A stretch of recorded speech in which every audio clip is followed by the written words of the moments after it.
Hello student, welcome back to Eduwork. So मैं हूँ Rupa Sharma and I hope कि आप सभी बहुत अच्छे हैं और अपने एग्ज़ाम की प्रिपरेशन बहुत अच्छे से कर रहे हैं। सो आज पार्ट 2 करेंगे हम 24 नवंबर शिफ्ट 2 का। एसएससी सीपीओ सीरीज़ आपकी चल रही है। इसमें हम रीजनिंग के क्वेश्चंस का सोल्यूशन देख रहे हैं। सो क्विज़ जो कि आपके टेलीग्राम चैनल पर रोक दिए गए थे वो वापस कल से शुरू हो जाएंगे। हम इसे वेबसाइट पर ट्रांसफ़र करने की कोशिश कर रहे थे बट अभी कुछ टेक्निकल इश्यूज़ हैं, तो जब तक वो टेक्निकल इश्यूज सॉर्ट नहीं हो जाते तब तक क्विजेज आपके यहीं पर रहेंगे। और आप जैसे कि CHSL का एग्ज़ाम आ रहा है तो उस एग्ज़ाम को ओरिएंटेड रखते हुए हम क्विज को यहाँ पर लेकर आएंगे। And so for PDF and class update तो ज़रूर ज्वाइन करें टेलीग्राम चैनल, क्योंकि सिर्फ videos is not going to help you, पीछे आपको क्वेश्चन भी प्रैक्टिस करने ही करने हैं। So let's start the session with question number 26। 7 का रिलेशन 198 के साथ दिया है, तो कैसे निकाल सकते हैं? 7 का स्क्वायर करिए 49 इंटू 2 करिए, कितना आ जाएगा 98। अब 98 और 198 में डिफरेंस कितना है 100 का। तो अब यहाँ पर जो लॉजिक बन रहा है वो यही बनना चाहिए कि फर्स्ट नंबर का आप पहले स्क्वायर करें। तो देखिए, अगर आप इसका स्क्वायर करेंगे तो 81 का डबल अपने आप में 162 हो जाता है, पर 100 प्लस करना था हमें तो यहाँ पर ये कैंसिल।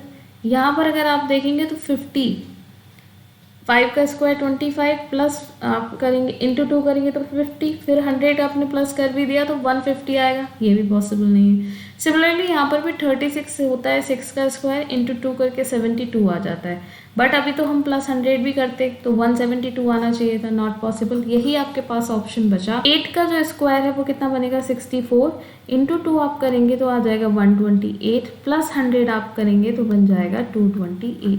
यही आपका आंसर बनेगा। तो this will be a correct answer. Next देखिए 27। सॉगी प्लिंथ का कोड दिया है, तो यहाँ पर जो लॉजिक लग रहा है, और वैसे भी हम जो इस तरह के सवालों में अप्रोच लगाते हैं वो हमेशा लेटर्स के प्लेस वैल्यू का सम करके देखते हैं। देखिए ये भी 7, ये भी 7, इसे डायरेक्टली 14 लिख सकते हैं यहाँ पर, और प्लस 25। क्लियर है इतनी बात? तो यहाँ पर देखिए क्या बनेगा, यहाँ से एक कैरी के ले लीजिए, ये 20 बन जाएगा, और यहाँ पर ये 14 और 14 रह जाएंगे। तो टोटल आप देखोगे तो कितना बनेगा 48, और प्लस 25 आपने कर लेना है। तो यहाँ पर 3 और यहाँ पर क्या आएगा 7, बट 73 कोड नहीं है, कोड है 75, वो प्लस 5 करके मिलेगा। अब प्लस 5 कहाँ से आया? प्लस 5 नंबर ऑफ लेटर्स हैं, नंबर ऑफ लेटर्स, ठीक है, ऊपर लिख दिया है मैंने ये कौन से लेटर जो वर्ड आप ले रहे हैं, ठीक। इसी तरीके से प्लिंथ के साथ भी यही लॉजिक लगा है। तो प्लिंथ के साथ क्या लॉजिक है, 16 plus 12 plus 9 plus 14 plus 20 plus 8। Clear? ये हुआ आपका 28, ये कितना हो गया अगेन 28। तो 28 और 28 कितना हो जाएगा 56। यहाँ पर बचा क्या आपके पास 23, यानी कि जो सम बना वो बना आपका 79 है ना, 5 के साथ में है। सो प्लस आपने क्या करना है, कितने लेटर हैं 3 और 3 6 लेटर्स, यानी कि 85 आंसर आया। तो 85 ही कोड किया है। सिमिलरली डिवोशन में बस आपको क्या करना है, ये कैलकुलेशन वाला पार्ट रह गया है। सो यहाँ पर आपको प्लेस वैल्यूज पुट करनी है। देखिए ये 4 है और ये 5, तो टोटल आप 9 लिख सकते हैं, ठीक है। चलिए मैं लिख ही देती हूँ for new students. This is 22 plus O की प्लेस वैल्यू 15, टी की 20, आई की 9, ओ की 15 एंड अगेन 14 एन का। तो ये 9 बन गया। ये देखिए कितना बन जाएगा 37, ये हुआ आपका 29, और फिर ये भी 29, ये 58 हो जाएगा।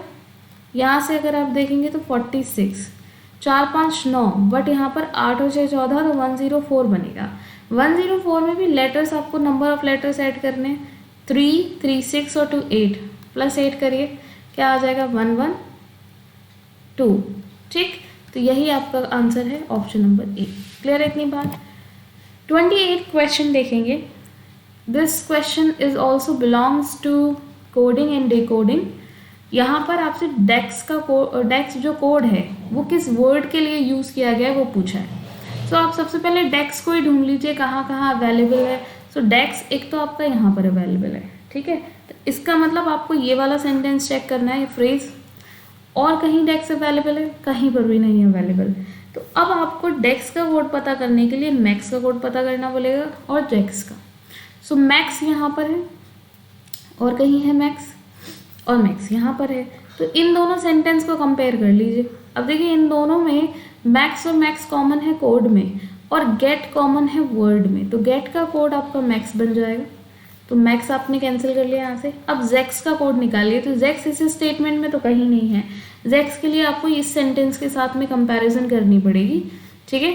सो इस फ्रेज को अगर आप देखेंगे तो विल इट स्टॉप और जेक्स आपको यहाँ पर दिख रहा है, यानी कि ही विल गेट, तो गेट आपका ऑलरेडी बन चुका है, तो ही विल में से विल कॉमन है, सो विल का कोड क्या बन जाएगा, जेक्स। तो बचा क्या, ही भी हो गया है ना, ही का कोड बचा, बिल हो गया आपका, तो ही के लिए क्या कोड बच गया, डेक्स, और यही हमसे पूछा था, तो आंसर क्या आएगा, ऑप्शन सी। क्वेश्चन नंबर 29 पर फोकस करेंगे। लास्ट में इक्वल टू का ही साइन है, तो ये तो फिक्स हो गया। अब आपको एक ऐसा, इसका मतलब इक्वल टू करके क्या आ रहा है, 89, ठीक। सो इसका मतलब यहाँ पर आपको कुछ ऐसे नंबर्स चेक करने पड़ेंगे, जैसे अगर मैं इसकी बात करूँ तो 4 से डिवाइड तो हो रहा है 5 टाइम्स, ठीक, बट यहाँ पर क्या चल रहा है, 16 और 35 की मल्टीप्लिकेशन बहुत बड़ी हो जाएगी, जिससे आप 49 नहीं लेके 89 नहीं ला सकते, कैंसिल। यहाँ देखिए यहाँ पर कोशिश की जा सकती है 16 minus 35 divided by 5 plus 20 into 4, यहाँ से 7 टाइम्स चला गया, 16 माइनस 7 और ये कितना हो गया 80। देखो यहाँ से 9 मिल गया, आंसर आ गया, क्या आ गया 89, यही हमें चाहिए था। Option number B will be the correct answer. You need not to check any other option now. 38 question blood relation का है।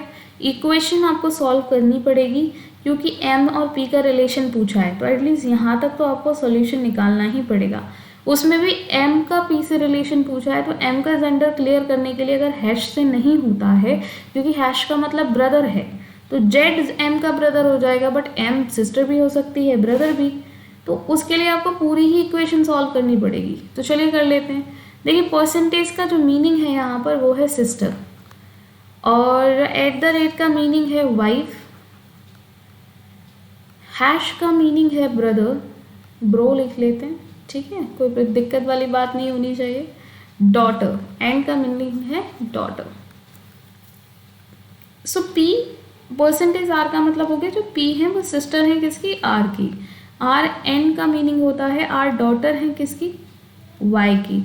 एट द रेट का मतलब है वाइफ, वाई किसकी वाइफ हो गई, जेड की। हैश का मतलब होता है ब्रो, तो जेड ब्रो है किसकी, एम के।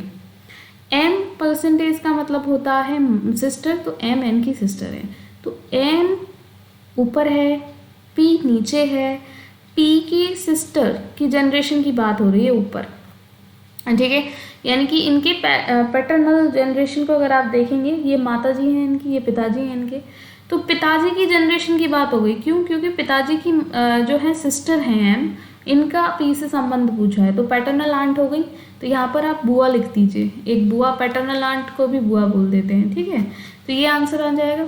नेक्स्ट देखिए 31 क्वेश्चन। अब ये सवाल इम्पॉर्टेंट है, क्यों, क्योंकि आंसर की से जब हम क्वेश्चंस देख रहे थे टाइपिंग के लिए, तो स्टूडेंट ने आंसर 26 लगा रखा है, ठीक है, तो अब ज़रा देखिए क्या ये आंसर, मुझे कमेंट करके ज़रूर बताइएगा जितने भी स्टूडेंट देखेंगे कि आपका आंसर क्या था, ठीक है, मैं तो जो है वो बताऊंगी ही। यहाँ पर देखिए यहाँ 3 आकृतियाँ हैं, जिसमें से जो रेक्टेंगल है वो जजेस को रिप्रेजेंट करता है, न्यायाधीशों को। ट्राइंगल यानी कि त्रिभुज पुरुषों को रिप्रेजेंट करता है, मेल्स को, ठीक। नाउ हेक्सागन यानी कि षटभुज, गोल्फ प्लेयर्स यानी कि वो खिलाड़ी जो गोल्फ खेलते हैं, ठीक। नाउ सवाल ने पूछा हाउ मेनी मेल जजेस आर देयर, मेल और जजेस यानी कि रेक्टेंगल और ट्राइंगल का कॉमन होना चाहिए, तो वो तो सिर्फ 26 है, तो स्टूडेंट ने आंसर तो बिल्कुल करेक्ट लगाया, बट आंसर क्या दिया है 34। तो क्यों दिया है मैं बताती हूँ। देखिए जब भी वेन डायग्राम में आप इस तरह के क्वेश्चन देखें, तो अगर किसी कैटेगरी के सामने नॉट नहीं लगा है तो आप उसे डायरेक्टली नेग्लेक्ट नहीं कर सकते, ठीक। अगर यहाँ पर लिखा होता हाउ मैनी मेल आर जजेस बट नॉट गोल्फ प्लेयर्स, तब आंसर 26 आता, बट उसने सवाल क्या पूछा है, हाउ मैनी मेल जजेस आर देयर, तो अब वो भले ही गोल्फ खेलते हों उससे फ़र्क नहीं पड़ता, बट वो जज भी हैं और मेल भी हैं, तो आप क्या करेंगे 26 के साथ 8 को भी काउंट करेंगे एंड आंसर विल बी 34, इसीलिए 34 आंसर करेक्ट होगा, ना कि 26. सो आई होप कि most of the student must had answer this question correctly, but फिर भी मुझे ज़रूर बताइएगा कमेंट सेक्शन में, ठीक है. चलिए, सो लेटर क्लस्टर सीरीज है PQSV, फर्स्ट लेटर को फर्स्ट, सेकंड को सेकंड और थर्ड को थर्ड से कंपेयर करेंगे. 16, देन 17, देन 19 एंड देन 22. देखिए यहाँ +1 किया गया, यहाँ पर +2 किया गया, यहाँ +3 किया गया, यहाँ पर बात आ जाती है +4 की, तो आंसर आना चाहिए 26. किसकी प्लेस वैल्यू होती है? Z. फर्स्ट लेटर है, C और D में है ही नहीं, दोनों ऑप्शन एलिमिनेट. इन दोनों में H कॉमन है, तो सिर्फ सेकंड लेटर चेक कर लें तो आंसर मिल जाएगा. देखिए Z इज़ 26, 1, 3 और 6. यहाँ से +1 किया गया, यहाँ पर +2, यहाँ पर +3, ठीक. तो यहाँ पर +4 होगा यानी कि 10, जो कि J की प्लेस वैल्यू होती है. आंसर B हो जाएगा, A कैंसिल. जिन स्टूडेंट्स को नहीं पता 26 से 1 कैसे हुआ, वो Z से A करें, ठीक है. नंबरिंग हम नहीं देखते हैं यहाँ, हम लेटर्स देख रहे हैं, तो Z पर ABCD खत्म हो जाता है, उसके बाद फिर से ABCD ही शुरू होता है, इसलिए यहाँ +1 करके A आया है. क्लियर. 33 देखिए, डिफरेंस चेक करेंगे नंबर सीरीज. +9, ओके, यहाँ +9 नहीं हुआ है, यहाँ पर हुआ है +11. यहाँ पर चेक करिए, 11 - 6 इज 5 और प्लस यहाँ पर 1. यहाँ देखिए 9 और यहाँ पर 1 +19, यहाँ पर 3 और 23. ऑल राइट, यहाँ 0 - 3 इज 7 एंड 11 - 2 इज 2. 11 - 9 इज 2. ये चेक करते हैं अगर आप, तो यहाँ देखिए तो कॉमन जो डिफरेंस है वो +4 का आएगा. यहाँ पर +4, यहाँ भी +4, यहाँ पर भी और यहाँ पर भी. इसका मतलब अब आगे जब आप +4 करेंगे तो यहाँ +31 आना चाहिए. 31 को जो आप उसमें ऐड करेंगे तो आंसर आएगा 151. That is given in option number B. Answer क्या बना? Option B. 35 फिर से कोडिंग का क्वेश्चन है, बट यहाँ पर एक लेटर को दूसरे लेटर से कोड किया गया है. जैसे ईगर के कोड की हम बात करें तो B, X, J, B और U. R की प्लेस वैल्यू 18 और U की 21, +3, E की 5 और B की 2, -3, G की 7 और J की 10, फिर से +3, 1 और 24, -3. रिवर्स गया है, ठीक है, और 5 से 2 यानी कि -3. अब देखिए यहाँ भी -3 और यहाँ भी -3, तो क्या लॉजिक है? ये दोनों ही वॉबल्स हैं, ठीक है. तो वॉबल में उसने क्या किया है? -3. कॉन्सोनेंट में क्या किया है? +3. ये वॉबल कॉन्सोनेंट का लॉजिक बहुत ही इम्पॉर्टेंट है, तो जब भी इस तरह के सवाल आएँ इसे ज़रूर ध्यान में रखिएगा. इसी तरीके से मार्क्स के लिए भी उसने सेम ही चीज़ करी है, ठीक है. मार्क्स के लिए भी देख लीजिए, यहाँ पर MARKS, इसको किया गया है PXUNV. 19 से 22 यानी कि +3, 11 से 4 अगेन 14, 4 नहीं, ठीक है, +3, 18 से 21 यानी कि फिर +3, 1 वॉबल है, -3 हो गया कि नहीं हो गया? 24 है ना, रिवर्स में चले गए. 13 से 16 +3. समझ में आ गई बात? तो लॉकस्ट को अगर आप देखेंगे तो लॉकस्ट को यहाँ पर चेक करते हैं, ठीक. लॉकस्ट में जो आपके वॉबल्स हैं वो ये हैं. यहाँ -3 आपने करना है, तो 15 - 3 यानी कि 12 और L आना चाहिए. दिस इज 21 - 3 18 यानी कि R आना चाहिए. सो सेकेंड और फोर्थ लेटर L और R बनेंगे. L R L R, यहाँ पर भी L R है, तो यही कैंसिल हुआ बस. फर्स्ट लेटर चेक करिए एक बार ज़रा. +3 करेंगे तो 12 + 3 15 यानी कि O OL R OL R. अच्छा OL R तो फोर्थ लेटर है, OL कॉमन आना चाहिए, ये कैंसिल हो गया. यहाँ पर और चेक कर लीजिए, आंसर मिल जाएगा। दिस इज 3, 3 में +3 करेंगे तो 6 आता है, यानी कि F OLFR should be the answer. तो ये यहाँ दिया है, यहाँ OLGR है, ये cancel. 35 question odd one out, और जब भी लेटर क्लस्टर हो तो प्लेस वैल्यूज़ को देखना पड़ता है। K की 11, F की 6, B 2 और Y 25। यहाँ से देखिए -5 किया गया, यहाँ से -4 और यहाँ से -3। क्यों 2 - 3 होता है -1, बट -1 तो लेटर ही नहीं होता कोई, तो यहाँ पर क्या आ जाएगा +26 करेंगे 25, जो कि Y की वैल्यू होती है, प्लेस वैल्यू। आंसर आ रहा है। यहाँ चेक करें 20 से 15, देन 11, देन 8, यहाँ भी वही किया गया है। देखिए -4 और दिस इज -5, तो सेम प्रोसेस है। थर्ड ऑप्शन चेक करेंगे 26 से 21 माइनस का 5, ठीक है, 17 -4 और 17 से क्या आ गया 15, यहाँ -2 हो गया, इसीलिए यही ऑड वन आउट आपका बनेगा। BW में चेक कर लें 2 से 23, then 19 and then 16, this is -3, this is -4, okay, और दिस इज -5। कैसे देखो 2 - 5 इज -3, +26 आप करेंगे तो 23 आएगा, यही आंसर यहाँ आ रहा है। ठीक, नेक्स्ट देखें 36। ये सवाल सिटिंग अरेंजमेंट का है, बहुत ही सिंपल सवाल पूछे जाते हैं सीटिंग अरेंजमेंट में। तो अब चलिए, क्योंकि आप सर्कल बनाते हैं तो मैं सर्कल ही बना देती हूँ। आप उस तरह से भी बना सकते थे जिस तरह से मैंने पहले बनाया था। 8 लोग हैं, 8 पोजीशंस बना लीजिए, एंटी क्लॉकवाइज सीक्वेंस में बैठे हैं और इसी सीक्वेंस में बैठेंगे, मतलब एंटी क्लॉकवाइज आपको अरेंज करना है, A के बाद B, B के बाद C, फिर D। ठीक, अच्छा, उसने कहा है सेंटर की तरफ फेस करके बैठे हैं, sitting anti clockwise in the same sequence around a circular table at equal distances from each other, all are facing the centre of the table. अब आती है बात, मेन इंपॉर्टेंट चीज़, if G is sitting at the south east, ये north होता है, ये south, ये ईस्ट और ये वेस्ट। तो ये उसने कहा जो G है वो दक्षिण पूर्व यानी कि साउथ ईस्ट में बैठा है, तो G कहाँ बैठा है, यहाँ पर बैठा है। अब जब G यहाँ बैठा है तो G के बाद H कहाँ बैठेगा, तो G के बाद H यहाँ पर बैठेगा। क्यों, क्योंकि बट ये तो क्लॉकवाइज डायरेक्शन हो गई, तो इसके बाद इसको हम कहाँ लिख देंगे, तो यहाँ नहीं बैठ सकता H, एंटी क्लॉकवाइज बिठा रहे हैं तो H बैठेगा ईस्ट में। ठीक, अच्छा, अब ईस्ट में बैठने का मतलब है कि जो A है आपका वो यहाँ से शुरू होगा, A B, ये एंटी क्लॉकवाइज डायरेक्शन होती है घड़ी के घूमने की विपरीत दिशा में, C यहाँ, D यहाँ, E यहाँ और F यहाँ, G और H। क्लियर है।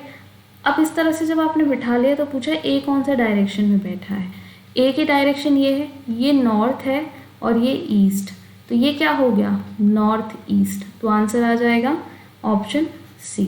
ठीक, नेक्स्ट देखिए 37 एम्बेडेड फिगर चूज करनी है, रोटेशन अलाउड नहीं है, तो एज इट इज़ आपको ढूंढना पड़ेगा। तो देखिए अगर आप इस फिगर को देखें तो सब कुछ सेम है, बट ये वाली लाइन मिसिंग है ना, तो ये क्या हो जाएगा यहाँ पर कैंसिल हो जाएगा। ठीक, ओके, राइट, हाँ, और यहाँ पर अगर आप देखें तो ये यहाँ पर फिर से इन्होंने 1 डायगोनल तो चेक किया है, बट दूसरा डायगोनल है ही नहीं, तो यहाँ नहीं लिख सकते आप। दूसरी भी बात, अगर इसे ले भी लें तो ये वाली लाइन मिसिंग है यहाँ से, है ना। अगर इसको अगर आप देखते हैं तो देखिए बिल्कुल यही सेम आकृति आपको दिखाई देगी, ये देखिए ये यहाँ पर छिपी हुई है। तो जो मेन आकृति होती है ना उसमें कुछ एक्स्ट्रा ज़रूर हो सकता है, लेकिन जो हिस्सा है उसका उसमें आप कुछ एक्स्ट्रा नहीं ले सकते। ठीक, तो इतनी बात क्लियर है, यही आंसर आपका बनेगा। अब इसको अगर आप देखते हैं तो पहली बात तो ये चीज़ यहाँ पर मिसिंग है, तो मेन चीज़ ये यहीं पर गड़बड़ हो गई। नेक्स्ट देखिए 38, ये है आपकी फिगर सीरीज़। यहाँ पर अगर आकृतियों को ध्यान से देखेंगे आप तो देखिए ये स्टार यहाँ पर आ गया, यानी कि यहाँ से शिफ्टिंग हुई। उसी तरीके से ये 4th डायमेंशन स्टार कहाँ गया, ये इसके प्लेस पर शिफ्ट हो गया, यानी कि ये ट्राइंगल की जो प्लेस है वो शिफ्ट होकर कहाँ चली गई, ऊपर की तरफ, नॉर्थ की तरफ। और ये जो सर्कल यहाँ बैठा था ये आ गया इस कॉर्नर पर डायगोनली, और ये जो स्क्वायर है वो ऊपर भाग गया। तो बेसिकली कहानी कैसे चली, इस तरह से डायगोनल, फिर ऊपर और फिर डायगोनली नीचे की तरफ। सिमिलरली यहाँ पर देखिए, ये इस जगह आ गया, ये आकृति यहाँ आ गई, ये ऊपर चला गया यहाँ पर। इसके बाद यहाँ पर जो था ट्राइंगल, इसने डायगोनली यहाँ पर सामने शिफ्टिंग कर ली और ये जो आपका एक्लिप्स है ऊपर चला गया। ठीक, तो इसी तरीके से फाइनल आकृति इसको चेक करेंगे तो बीच में आपकी अंडाकार आकृति आनी चाहिए। 2 जगह 3 जगह दिख रही है, कैंसिल। और ये जो स्क्वायर शेप आपकी बनती है कुछ, ये यहाँ आना चाहिए कॉर्नर पर। ये सिर्फ आपका इसी आकृति में दिख रहा है, ना तो इसमें है ना इसमें, तो यही आंसर बन जाएगा। सिंपल सवाल। 39 क्वेश्चन, ये लॉजिकल एंड मीनिंगफुल ऑर्डर में आपको लगाना है, जंबलिंग का सवाल है।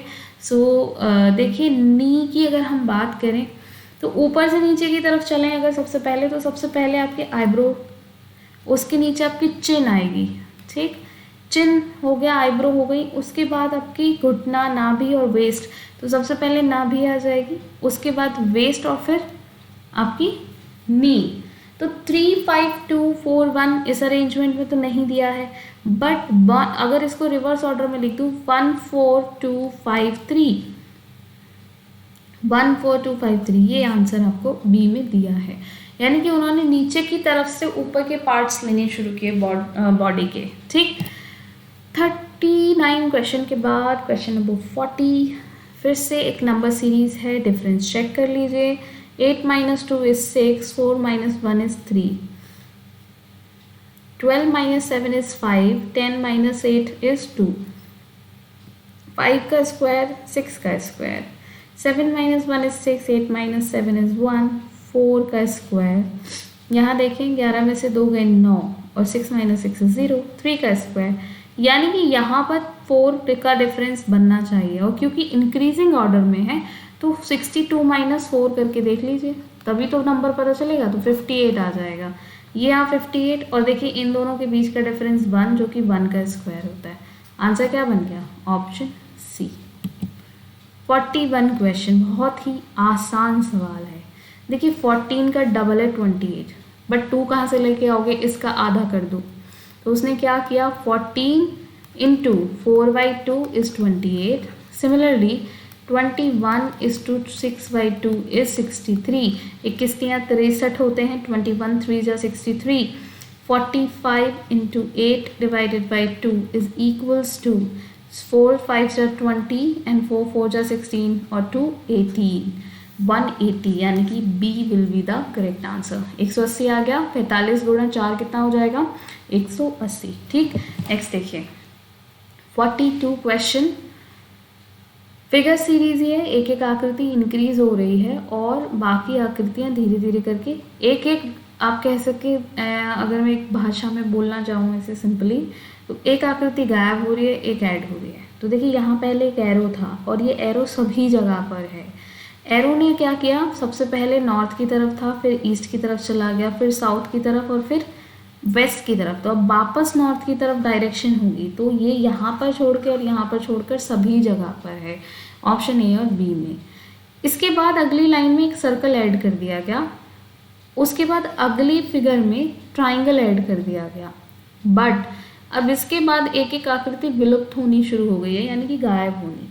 ट्राइंगल ने क्या की, शिफ्टिंग करी सर्कल की जगह, और उसकी जगह क्या आ गया, स्क्वायर, इसको रेक्टेंगल फॉर्म लग रही है, रेक्टेंगल आ गया।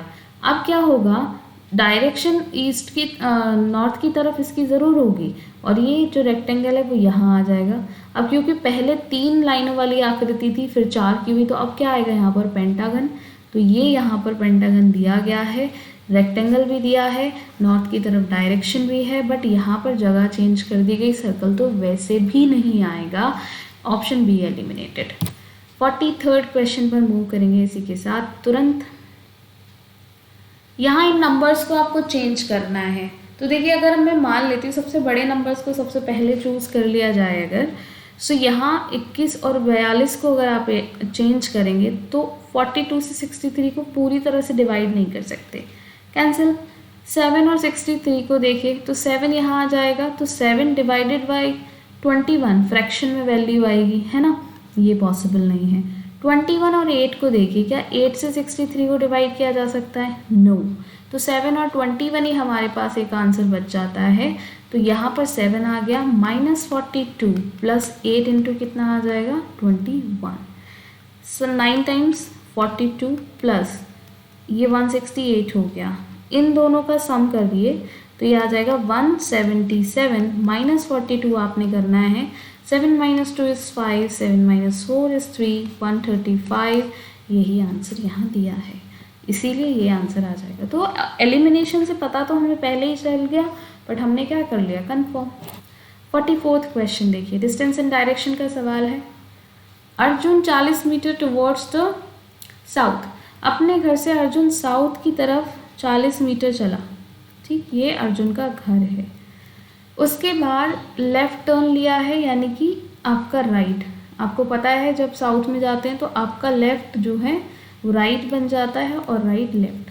ही टेक्स अनदर लेफ़्ट टर्न। अब क्या करेगा, नॉर्थ की तरफ जाएगा और 15 मीटर का टर्न उसने लिया है, चला है 15 मीटर।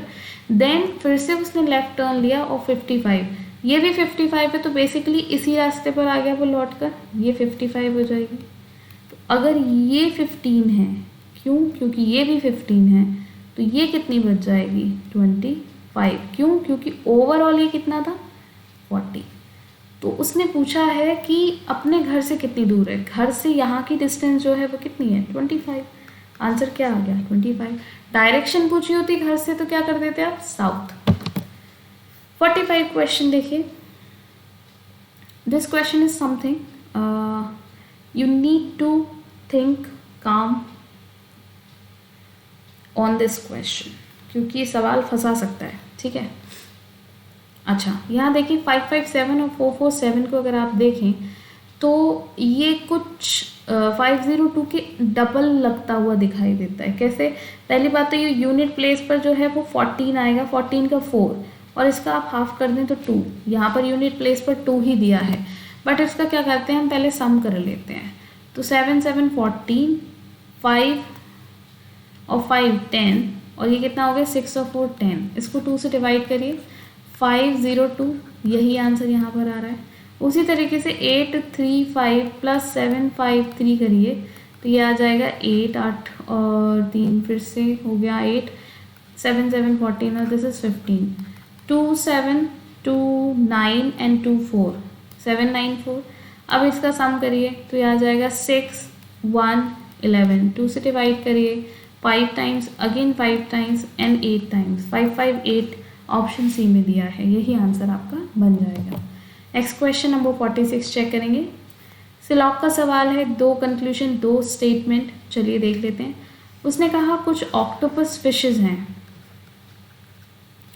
और कुछ फिशेस फ्रॉग हैं।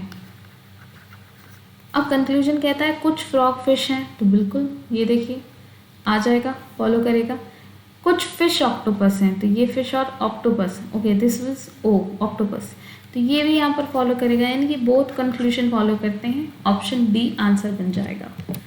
क्वेश्चन नंबर 47, एक और आसान सवाल देखिए। ये 16 है, ये 13 है, this is 9 and this is 4।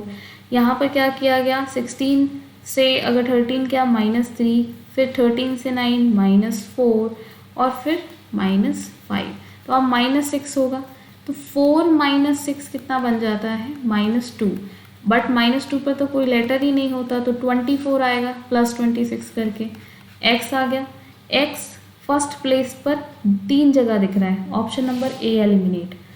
अब यहाँ पर क्या करेंगे हम, एक तो सेकंड लेटर चेक कर लीजिए और एक फोर्थ लेटर करना ही पड़ेगा क्योंकि कॉमन दे रखे हैं काफ़ी सारे। सेकंड में देखिए 15 से 12 -3, फिर 8 -4 और फिर 3 -5, यहाँ पर -3, दिस इज -4, दिस इज -5, यहाँ -6 होकर क्या आएगा -3, जिसमें आप 26 प्लस करेंगे और 23 पालेंगे, ठीक है, W आ गया, तो ऑप्शन डी भी एलिमिनेट। अब लास्ट लेटर से ये पता चल जाएगा बी और सी में से कौन सा कॉमन आंसर यहाँ पर बनेगा। तो देखिए 18 15 कितना बना -3, फिर 11 -4, फिर 11 से 6 कर दिया गया यानी कि -5। अब क्या होगा -6, तो 6 माइनस 6 कितना हो जाता है भाई, 0 हो जाता है, ठीक है।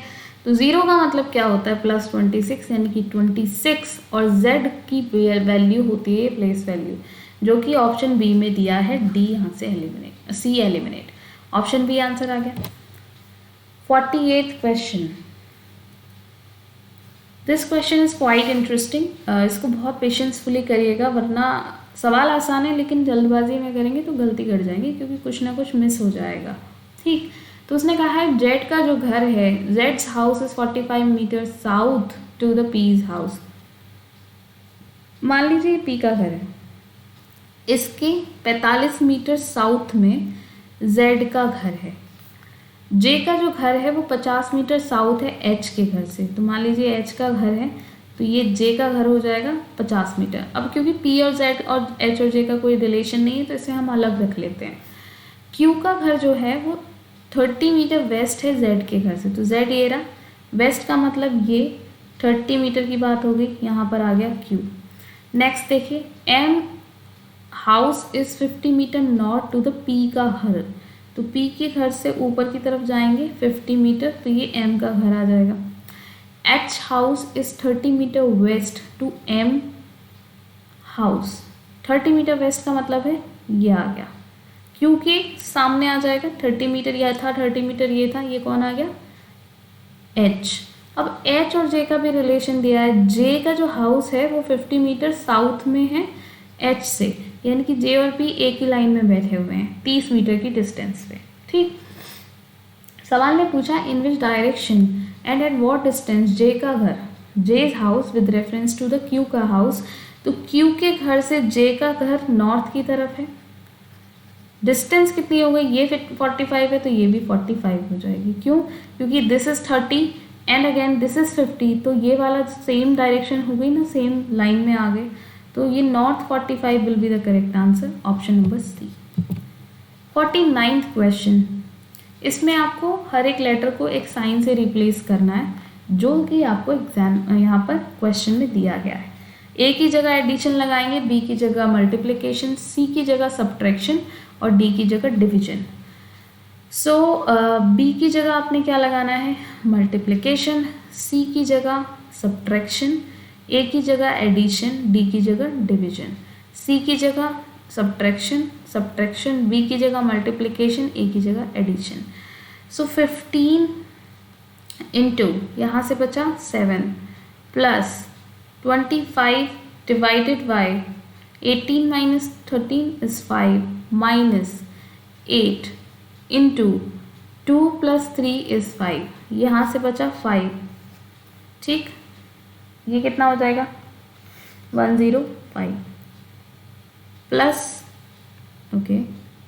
प्लस 5 माइनस 8 पंजे 40, तो ये 110 माइनस 40 आप करेंगे तो कितना आ जाएगा 70, आंसर ऑप्शन नंबर सी।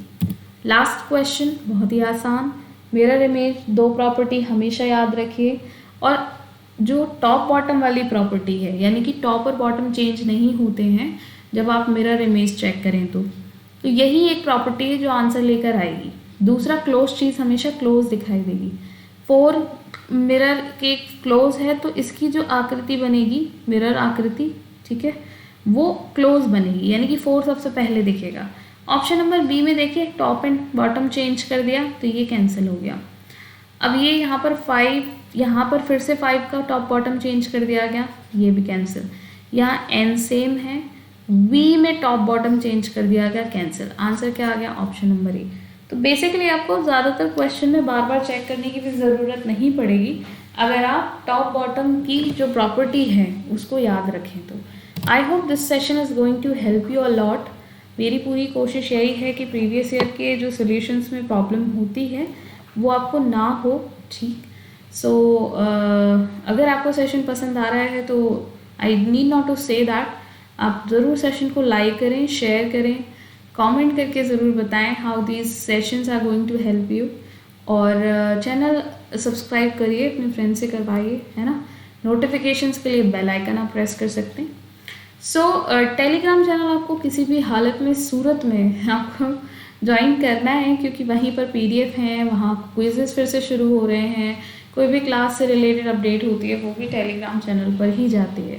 देखिए इंस्टाग्राम और फेसबुक पर भी फैक्ट्स आते हैं, तो आप यहाँ भी ज्वाइन कर सकते हैं। जहाँ भी आपने जाना है सोशल मीडिया पे, आप इसी हैंडल के साथ जाइए, मैं आपको मिल जाऊँगी। Okay, so see you in the next lesson. तब तक अपना ख्याल रखिए, खुश रहिए। Thank you so much.